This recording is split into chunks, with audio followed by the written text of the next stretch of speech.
열왕기상 22장 1에서 17절 말씀입니다.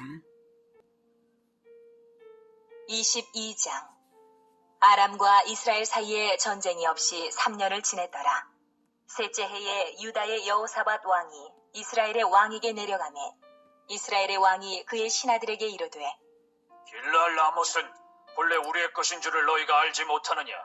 우리가 어찌 아람의 왕의 손에서 도로 찾지 아니하고 잠잠히 있으리요? 하고 여호사밧에게 이르되 당신은 나와 함께 길르앗 라못으로 가서 싸우시겠느냐? 여호사밧이 이스라엘 왕에게 이르되 나는 당신과 같고 내 백성은 당신의 백성과 같고 내 말들도 당신의 말들과 같으니이다. 여호사밧이 또 이스라엘의 왕에게 이르되 청하건대 먼저 여호와의 말씀이 어떠하신지 물어보소서. 사랑하는 형제 여러분, 11월 4일 금요일 새벽 묵상에 오신 것을 환영합니다. 열왕기상 16장부터 21장까지 아합 왕의 악행과 그에 대한 심판이 예고된 것을 보았는데요. 본장에서는 그 예언의 성취로서 아합의 최후를 보게 됩니다. 오늘은 17절까지 보겠습니다. 4절까지는 이제 비극적 최후가 될 아람과의 제3차 전쟁을 위해 아합이 유다 왕 여호사밧과 동맹을 맺어서 탈환 계획을 세우는 장면입니다. 길르앗 라못은 본래 이스라엘 땅이었는데요. 성경에는 나타나지 않았지만 아마도 아합의 아버지 오므리 왕 때의 아람 왕 베나닷에게 빼앗긴 것 같아요. 그런데 일전에 아합과 베나닷과의 약조에 따라 마땅히 이스라엘에게 반환되었어야 할 땅인데요. 베나닷이 3년 동안이나 약조를 이행하지 않은 것이죠. 그래서 무력으로 탈환 계획을 한 것입니다. 만약 베나닷과의 2차 전쟁에서 아합이 하나님의 뜻을 따라서 베나닷을 처단했다면 길르앗 라못을 정복하고자 하는 따위의 계획은 세울 필요도 없었겠죠. 결국 아합이 자초한 일입니다. 자기 비극적 최후를 자초하게 된 것은 그의 모든 악행들에 더하여서 직접적으로는 하나님의 명령을 그가 불복종했기 때문입니다. 아람 왕 베나닷은 목숨을 건진 후에 군사력의 성장이 있었습니다. 그래서 북왕국 단독으로 아람을 공격하기 역부족이었기에 남왕국 여호사밧에게 함께 싸우자고 요청하는 것입니다. 여호사밧 왕이 4절에서 나는 당신과 같고 내 백성은 당신의 백성과 같고 내 말들도 당신의 말들과 같으니이다 라고 대답하는 것은 그 당시에 남북 왕국이 상호 협정을 맺었음을 나타내는 말입니다. 하지만 전쟁을 결정하기에 앞서서 이제 여호사밧 왕이 이제 선지자에게 물어보자고 하는데 여호와의 말씀이 어떠신지 물어보소서라고 하는데 여호사밧은 전쟁을 결정하기에 앞서서 여호와께 여쭤보라고 진지하게 요청하는 이 모습이 그의 경건한 신앙을 보여줍니다만 하지만 부족한 것이 있죠. 아람과의 전투에 대해 물어보기에 앞서서 아합과의 동맹을 먼저 하나님께 여쭤보았어야 옳았을 것입니다. 6절 이스라엘의 왕이 이에 선지자 400명쯤 모으고 그들에게 이르되 내가 길르앗 라못에 가서 싸우랴 말랴? 그들이 이르되 올라가소서. 주께서 그 성읍을 왕의 손에 넘기시리이다.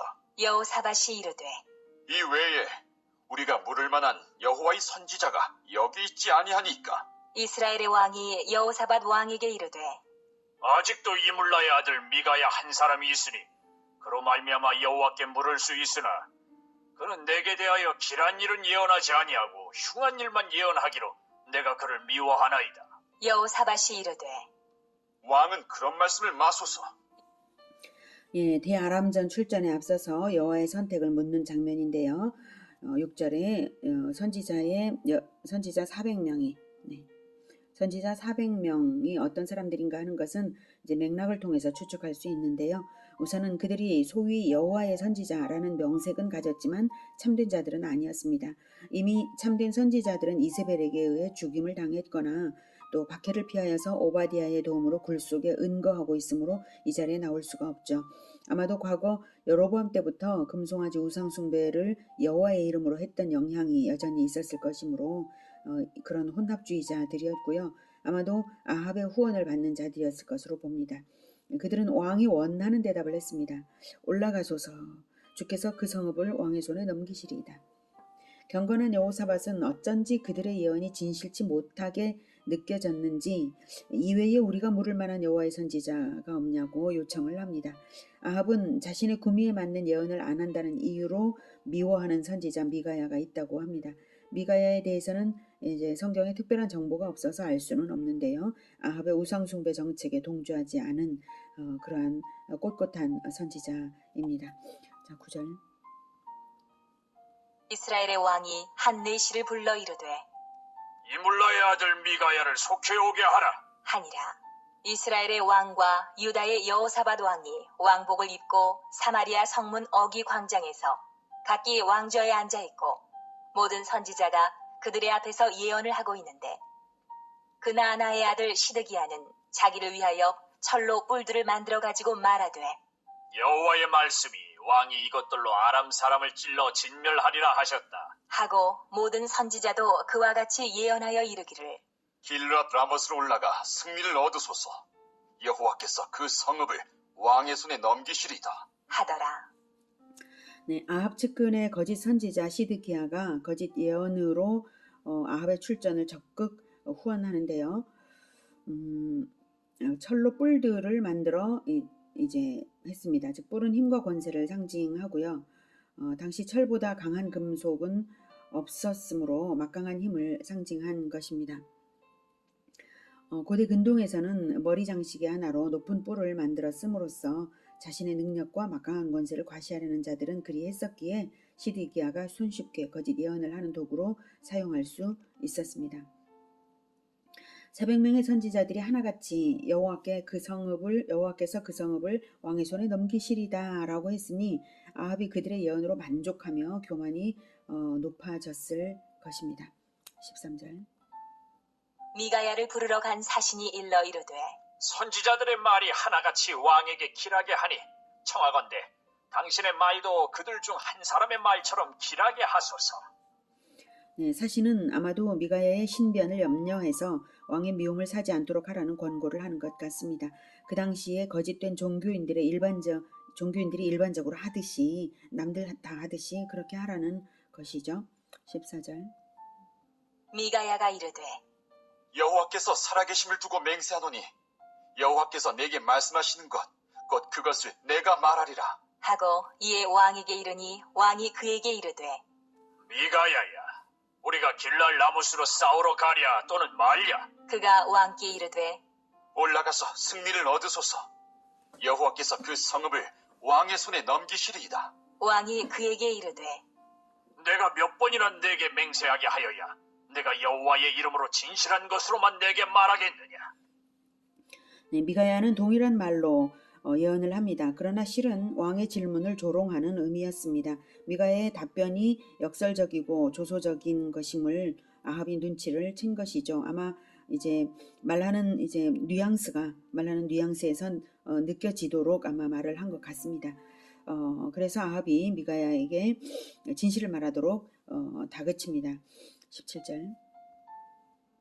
그가 이르되 내가 보니 온 이스라엘이 목자 없는 양같이 산에 흩어졌는데 여호와의 말씀이 이 무리에게 주인이 없으니 각각 평안히 자기의 집으로 돌아갈 것이니라 하셨나이다.